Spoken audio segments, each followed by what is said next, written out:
Okay, here's where we're at on the Tank 38. Got the front sheet metal on. I gotta do a little more sanding. It's kind of rough. I'm not the best painter in the world. I ended up putting some 48 Ford rear fenders on it because I had two fenders. There was nothing left to even work with. And I'm pretty ambitious, to say the least, when it comes to repairing stuff. So I had to trim them down and widen it out. I don't think it looks too awful. It's you know, it's still got that round shape like the front. So is what it is, right? Anyways, it's just kind of bolted on there right now. I still have to do some bracketry on the bottom. Thought I'd give you guys a little peek, and I'm gonna shoot a little video on how I did that. And I'm gonna run around to the driver's side and do that in 5 minutes.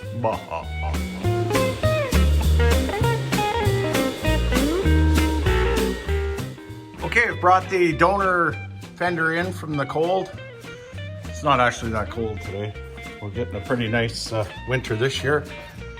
So clearly it doesn't fit. There's about 2.5 inches here. I'm trying to keep in line with the running board like the old one.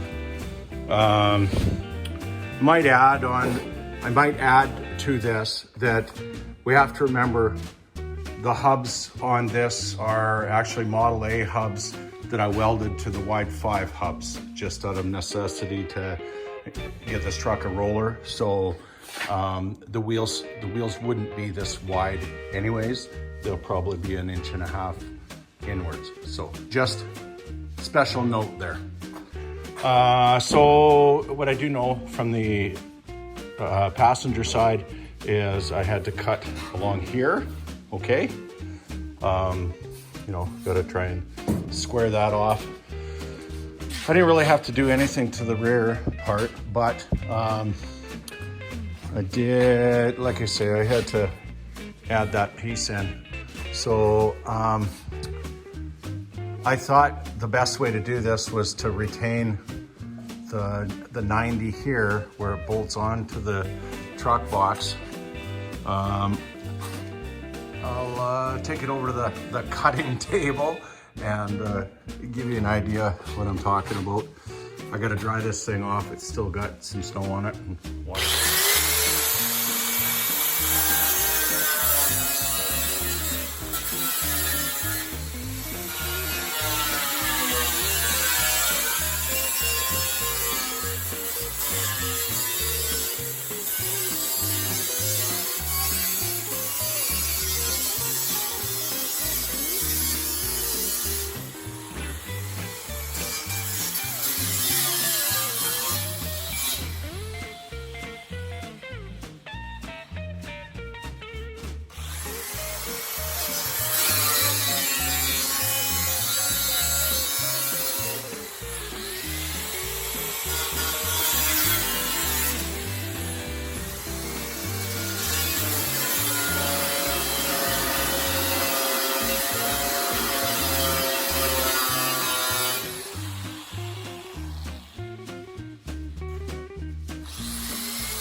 Okay, I got my driver's side rear fender where I want it.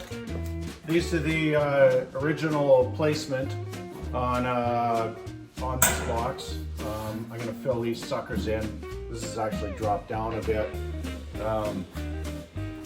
So I took a whole bunch of reference measurements from the other side. I'm just going to ghost this in, so when I cut off that 90 flange on the other side, I'll be able to use some self-tapping screws, get that on there where I want it, and then subsequently I can drill my fender mounting holes later today. So let's give her a little shot of paint.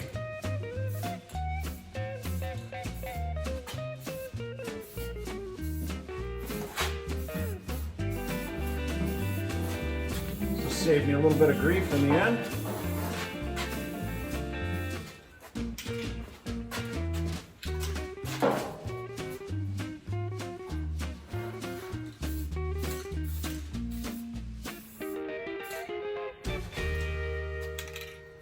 Perfect.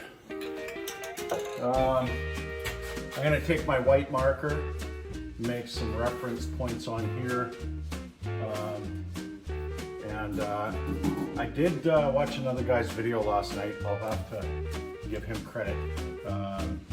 He put some spacers, some little steel spacers in. I thought that was a cool idea. I don't need to do that because this is, I'm only putting in 2.5 inches, not like 3 or 4 inches. So I can keep that strip pretty straight. So I'll get a marker, I'll make some reference points, and then we'll get to cutting. Okay, as promised, I told you I'd meet you over at the cutting floor, the butcher floor. So this here is about 1 5/8 inches. There's some bracing inside down here. So I want to bypass that. I don't want to mess with it.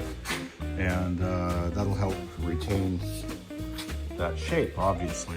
So we're gonna cut along there and split it, put our 2.5 inch strip in the center. I measured this, it's like over, I think it's about 93 inches all total. It doesn't look like it, but it is. So I got these witness marks here, reference marks. So got it clamped in my handy dandy fixture table. That worked pretty good because it's an oddball shape. Let's get cutting.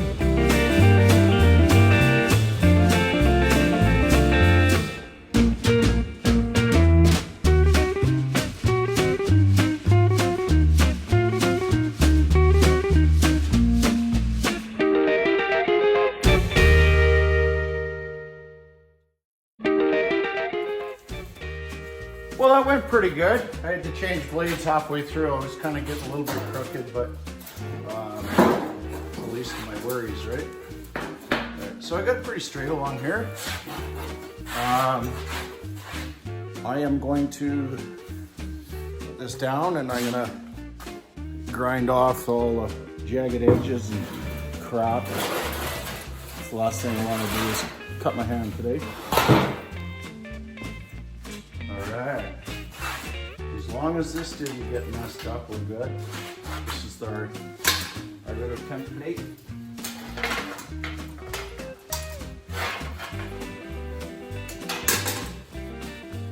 Obviously, clean this guy up. I think I'll do that right now before we go and fit things on the truck.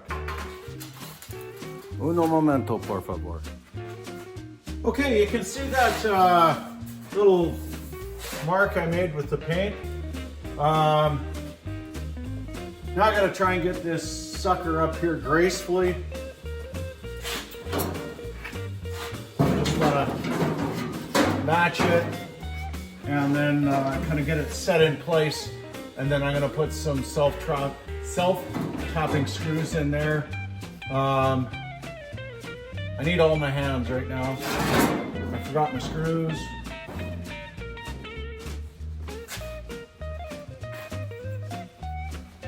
All right, now we have our the flange up.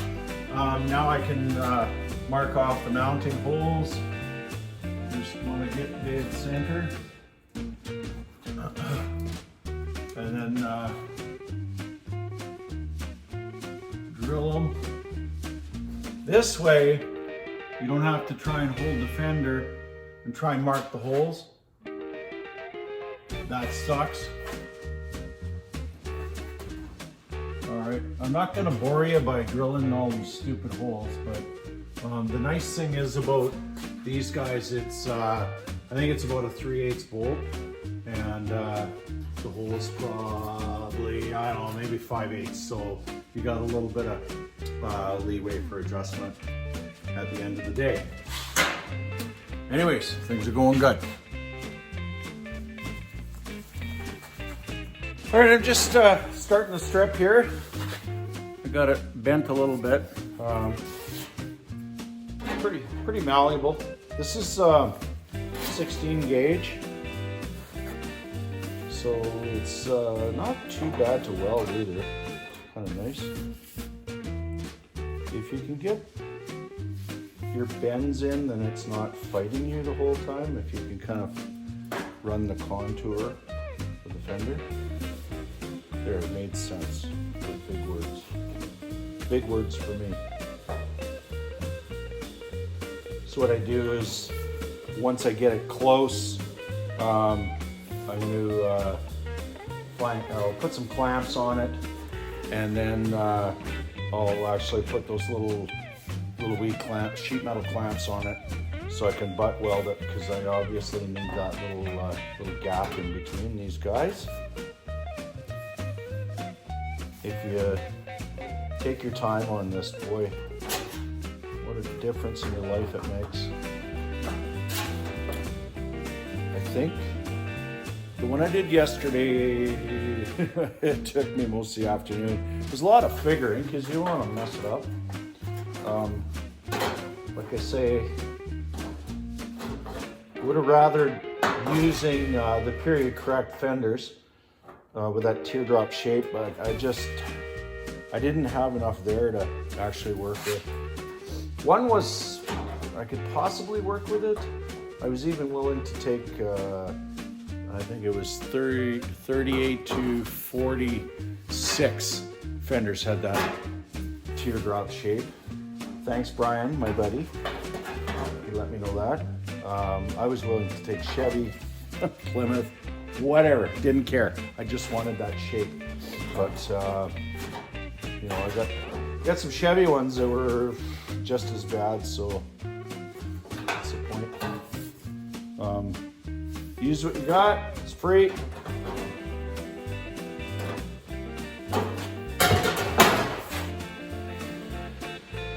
Okay, I got it started here. It's pretty time consuming, but as long as you can get that, you know, that 16th there, the gap, and kind of keep it consistent all the way around, then you're okay. The only part that gets really hard is where it does the kind of 90. The top's really easy, sides are pretty easy. So what I found yesterday is if I can just get her nice and flush and then just tack it, and I kind of worked my way around, just making sure that I had that consistent space all the way around. It worked pretty good, and you can manipulate the space by lifting this up and down as well. I don't know if you can see back here, I got some big heavy plates. This holds it a little bit, just, you know, so the thing's a little more stable for you. So, well, let's put a little tacky tack in there, I like to call it, and yeah, we'll go from there.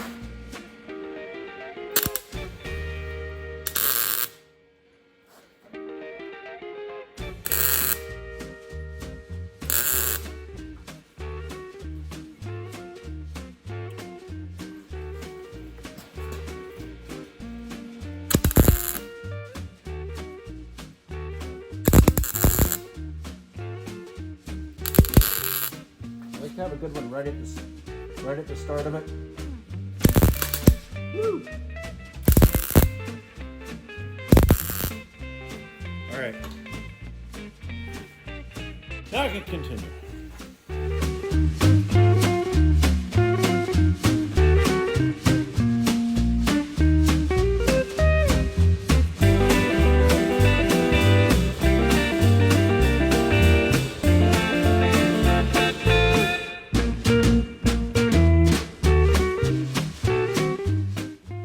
Okay, I got the the strip on, the spacer, 2.5 inches. I would say, just food for thought, or heads up to anybody that's gonna do this. If you're gonna do any more than 2.5 inches, I would maybe do it in sections, just because it wants to kind of wander right here, just for whatever reason. It wants to, I think it was go down a little bit. I'm able to kind of manipulate the top there. You see it's kind of tilting this way. I can just tilt it in a little bit. It'll be fine. Once the backing or the flange was taken off, it kind of lost a little bit of its shape. So I don't know if the proper way would be to do it on the vehicle or not. I just think you're monkeying around with trying to hold the fender and stuff. It might be a lot harder. This works for me. I did the other fender already, so next part, I got to put the flange on. I just got the flange sitting on there. I still got to clean it up for welding, but that can be, I guess, your jig, if you will, because I can get the rest of the fender to fit. There's actually a fair amount of leeway in this thing for adjustment. As long as you get that gap when you're welding. That's the hardest part. So what I would do is, if it got a little bit tight for the gap, I would just clamp it ahead. I would clamp it ahead of where I was working, sorry. And then I would just take the little tool, the little zip cut tool there, and just cut a little gap. It's not gonna make a difference on the scale of things. Okay, I'm all set to weld the flange on the fender here. We got the spacer in, as you can see. So I got my little clampy clamps in there. I'll kind of show you how I've been starting. Oh, there we are. There's our little gap there. We're in line with the other one on the end there. So what I've been doing is I've been putting a fairly decent tack in there, and I have these flush, but you can see it starts to get a little bit wider. So you just got to kind of play with it a little bit. Like I said, if it gets a little too tight, all you do is you just take that little air tool zip cut and just take a little bit out, just a little bit at a time. You got to have a lot of patience.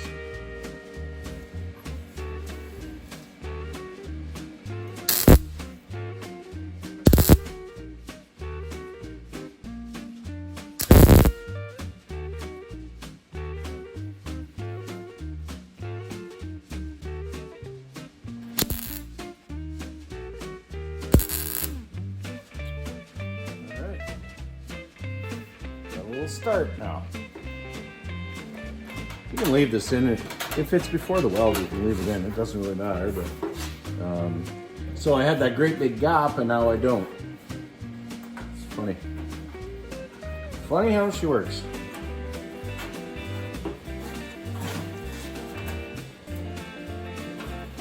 I think this one's actually going to be easier than the passenger side one. The famous last words, obviously.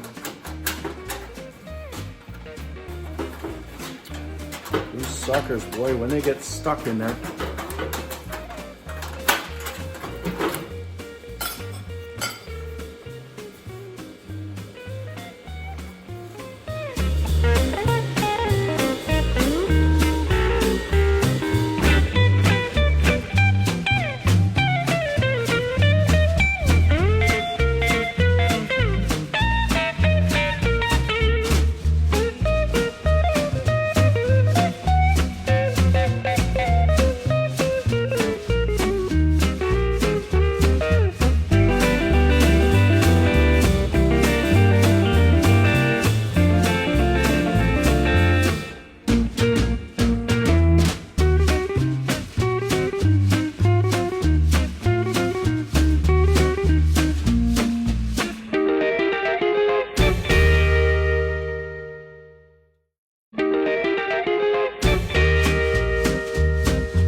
right, I got that strip all tacked in.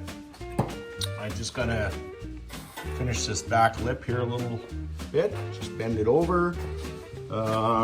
Had to do a little bit of hammer welding to keep her flat, but yeah, I left the clampy there. Whatever, maybe it'll give her a little class. Clamp for class. There was a rough spot. There was a little dent here that, there's a little dent here somewhere that threw me right off. You can kind of see it's dented in here, so might have messed it up a bit, but really, it's gonna take very, very little filler on this guy. So, pretty happy with that. Clean her up a little more and then I'll mount it on the truck and see how she's looking. Stay tuned. Okay, I got this driver's side fender on for the first time ever. Everything went as planned. I still have to make the bracketry down here. I'm gonna take you over to the other side shortly just to show you my idea. And that'll be it for this video. I still have to finish welding. And a little wide of a gap there. We might need a little filler in there, but you see, squint if it's in. Here's what I came up with for bracketry on the front of the fender to attach it to the running board. A friend of mine had suggested that I cut the fender to match the running board in case somebody ever came across a nice set of 38 fenders, so you still have the running boards. Theory being that I guess there's more 48 fenders out there than 38 fenders. But yeah, anyways, I'm gonna just, what I would do is I'd put some holes here, and I'm going to affix it inside there. And I think along the bottom of the fender, I'm gonna take some nice little quarter round rod just to kind of finish it off a little bit. That's about it for now. Still got the back bracing to go. Thanks for watching Hellendale Hot Rods. Please subscribe if you haven't done so yet. It's free. I appreciate the likes, comments.